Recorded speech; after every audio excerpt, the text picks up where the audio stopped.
അഞ്ചാമത് media daily പുരസ്കാര സമർപ്പണം 2025 ഫെബ്രുവരി 1 ശനിയാഴ്ച വൈകിട്ട് 5 മണി മുതൽ 9 മണി വരെ കോഴിക്കോട് മാനാഞ്ചിറ മൈതാനിയിലെ ആംഫി തിയേറ്ററിൽ വെച്ച് വിവിധ പരിപാടികളോടെ നടത്തപ്പെടുന്നു. പരിപാടിയുടെ ഉദ്ഘാടനം ബഹുമാനപ്പെട്ട corporation deputy mayor CP Muzaffar അഹമ്മദിന്റെ അധ്യക്ഷതയിൽ ബഹുമാന്യനായ വനം വകുപ്പ് മന്ത്രി AK ശശീന്ദ്രൻ ഉദ്ഘാടനം നിർവഹിക്കുന്നു. പ്രസ്തുത പരിപാടിയിൽ അവാർഡ് വിതരണ ഉദ്ഘാടനം ബഹുമാന്യനായ ഭിന്നശേഷി commissioner doctor PT Baburaj Azeem വെളിമണ്ണയ്ക്ക് നൽകിക്കൊണ്ട് നിർവഹിക്കുന്നതാണ്.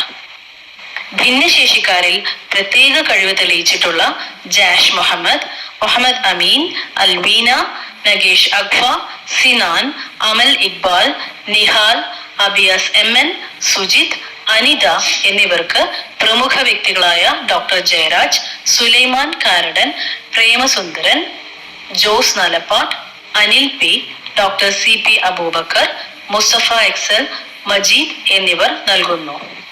ഇതോടനുബന്ധിച്ച് ജന്മദിനത്തിൽ ഒരു തൈ നട്ടുവളർത്തുക, തണലിനൊപ്പം കായ്ഫലവും എന്ന ഗ്രീൻ കേരള പദ്ധതിയുടെ ഐക്കൺ പാർട്ണറെ ബഹുമാനപ്പെട്ട അസിസ്റ്റന്റ് ജില്ലാ മജിസ്ട്രേറ്റ് മുഹമ്മദ് റഫീഖ് C പ്രഖ്യാപിക്കുന്നു. വയനാട് ചൂരൽമല ദുരന്തത്തിൽ രക്ഷാപ്രവർത്തനത്തിൽ സജീവ സാന്നിധ്യം നൽകിയ Kozhikode beach fire and rescue civil defence വളണ്ടിയർമാർക്ക് ജില്ലാ ഓഫീസർ അഷ്റഫ് അലി പ്രത്യേക പുരസ്കാരം നൽകി ആദരിക്കുന്നു. ഭിന്നശേഷിക്കാരായ കുട്ടികളുടെ കലാപരിപാടികളും സംഘടിപ്പിച്ചിരിക്കുന്നതാണ്. എല്ലാ നല്ലവരായ നാട്ടുകാരെയും ഈ പരിപാടിയിലേക്ക് സഹർഷം സ്വാഗതം ചെയ്യുകയാണ്, ക്ഷണിക്കുകയാണ്. സഹകരിക്കുക, വിജയിപ്പിക്കുക. പ്രോഗ്രാം പാർട്ണർ ടെറ്റ്ല മോട്ടോഴ്സ്.